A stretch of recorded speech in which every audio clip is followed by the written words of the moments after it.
नमस्कार जय जगन्नाथ ओडिशा किचन को आपण मन को बहुत बहुत स्वागत। आग को आसुची रज संक्रांति तो से रज संक्रांति उपलक्षे मु आज आपण मन को पई नै कि आछि टेस्टी एंड हेल्दी मांडिया रे तयारी मुआ पिठा बनैबार प्रोसेस बहुत ही सहज बा वीडियो रे दे जाइथिबा छोट छोट टिप्स को फॉलो करंतु पिठा आपनकर पूरा पूरी परफेक्ट बनिबो। ताले चलंतु किभଳି प्रोसेस रे मु आज रे मांडिया रे तयारी मुआ पिठा बनौची फर्स्ट टू लास्ट जे देखनबा। आज रो मांडिया पिठा बनैबा पई हमको फर्स्ट दरकार बिरी। मु एठी गोटे गिना रे नैची गोटे गिना बिरी चोपा छडा वाला बिरी नैची आ ओजन रे देखिया पई गले एटा 300 ग्राम रो बिरी अछि। बिरी को मु एठी 2-3 थर परिष्कार पानी रे भल भाबरे धोई नेबी काना बिरी रे बहुत ही मैला थाए ताको भल भाबरे धोई साला परे बिरी बुड़ीबा मापर पानी देकी ताको मु 6 ରୁ 7 घंटा पई छाडी देबी बतुरीबा पई। एठी 6-7 घंटा हेई गलानी बिरी भल भाबरे बतुरी गलानी। बिरी जत्ते भल भाबरे बतुरीबो हमको बिरीटा बाटिबारे सेते सुविधा हबो। तो एठी बतुरा बिरी सब को मु गोटे मिक्सिंग जार देहरे देई देबी दरकार मुताबक पानी देकी एठी मु पूरा चिकन करके ताको ग्राइंड करी आनिबी।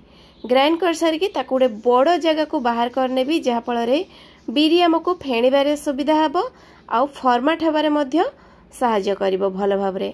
तो जेतक बिरी नेइथिली ताको मु 2 थर करके एठी ग्राइंड करी आनिची आ ग्राइंड कर साला परे ताको मु गोटे डायरेक्शन रे 2 ରୁ 3 मिनिट पर्यंत भल भाबरे फेंटी नेबी। जेते भल भाबरे बिरी को फेणीबे बिरी आपनकर सेते नरम बनिबो स्पंजी हबो आउ पूरा जालीदार बनिबो। पार्टी रे खाइला मात्रे पिठाटा जतले खाबे पूरा मिलई गला भलिया लागिबो।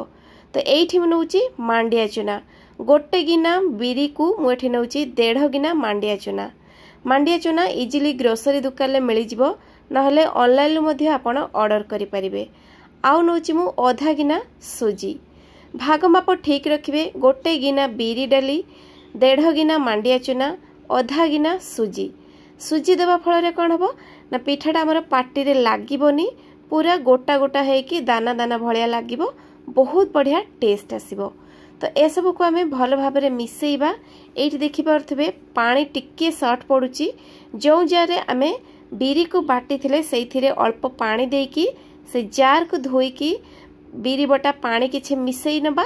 आ जदि आपन को दरकार पड़े पानी ताले अल्प अल्प पानी देकी आमे यार बैटर को रेडी करबा। इडली बनेबा पई आमे जेमिति टिके बहळ बैटर रेडी करछे ठीक सेही भली अल्प अल्प पानी देकी बहळ बैटर आमे रेडी करबा।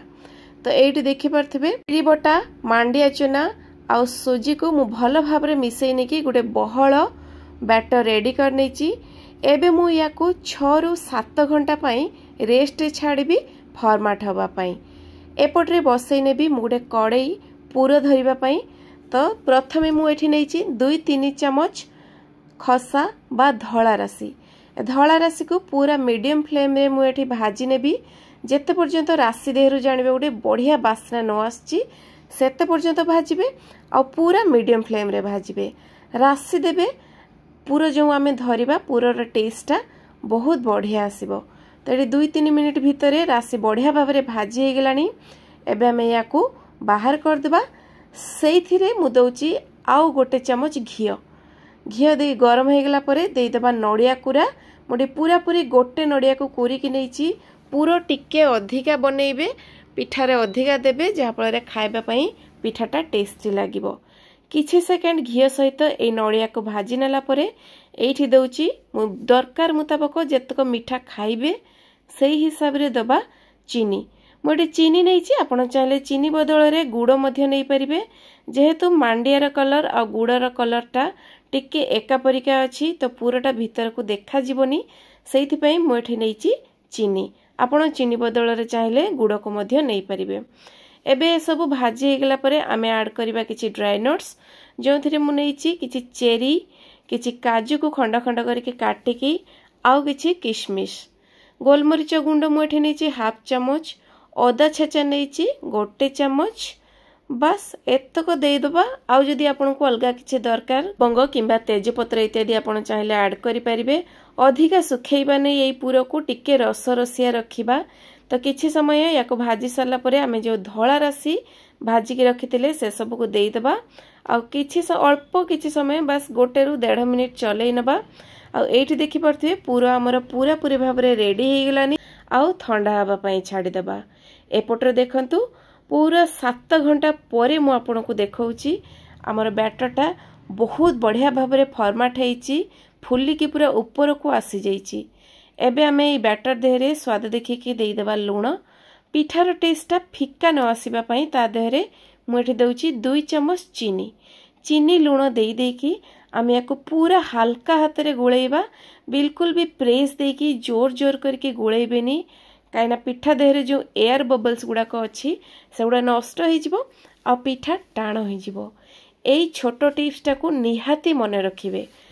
तो ये देखिपे पिठा को स्टीम देवाई मुझे गोटे डेक्ची देहरे दे देउची एठी मु 2-3 कप पानी दरकार हिसाब रे आपण पानी देबे आ स्टीम जो दबा ता ऊपर जेहेतु कपड़ा गोटे दरकार मुझे नहीं गोटे परिष्कार कपड़ा को टिके पानी देहरे गोटे बाउल नहीं कि बोड़े देबे आ हल्का करके चुपुड़ीबे अधिका बिल्कुल भी चिपुड़बेनी से कपड़ा को आमे नैथिबा डेक्ची ऊपर एमिति रखिदेबा चारिआडरू आ हाथ रे टिके मझिरे प्रेस करदेबा टिके गहरिया हेकी कपड़ाटा रहिले पिठाटा भल भाव रे हमर स्टीम हबो आ रहिबो गोटे कपड़ार रस्सी बा जेकोसी रस्सी आपण नेकी डिक्चीर मुह को एमती भल भाव रे बांधी देबे बांधी सारला परे एठी जो आमे नेइथिले बैटर से बैटर को दे देबा टोटल जेतिक बैटर नेइथिबे आपण तार आधा बैटर फर्स्ट गोटे लेयर देबे आपण प्रथमे सेट करिवे आपण केतेटा लेयर रे पिठा बनेइबे सही हिसाब रे भाग करके आपण बैटर को देबे।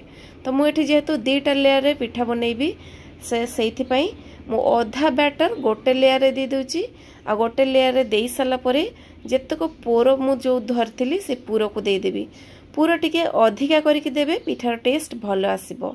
तो गोटे लेयर बैटर ऊपर पूरा दे साला परे मु आउ गोटे लेयर बैटर को दे देउची एठी हाथ रे हल्का हल्का करके चारि कड़रू मु एमती समान करनेबी चामच लगेबेनी हाथ रे देकी पिठार पूराटा जेमती बाहर को न आसीबो से हिसाब रे सेट करनेबे दे साला परे तापरे आउ बाकी जतक पूरा थिला से सब को मु दे देबी ऊपर लेयर रे पूराटा टिके अधिका देबे आ पूरा दे साला परे देखि परथबे कलरटा केते बढ़िया देखा जाउची राशि पड़ीची चेरी देइचे बहुत बढ़िया कलर आछि सब पूरा को दे साला परे घोड़नी लगेई देबा आउ आमे जो डेक्ची रे बांधी थिले कपड़ा चारि कड़ को ओहली पड़ची आमे जो स्टीम देबा गैस रे बसेइबा निया लागि जिवो सेति में ताको अबे हमें ऊपर को दे देबा फ्लेम ऑन कर नबा आउ जो डेक्ची को रेडी करके रखिथिले बसै नबा प्रथमे 5 मिनिट हाई फ्लेम रे बसेइबा तापरे 20 मिनिट मीडियम फ्लेम रे बसै नबा बस 20 ରୁ 25 मिनिट भीतर हमर पिठा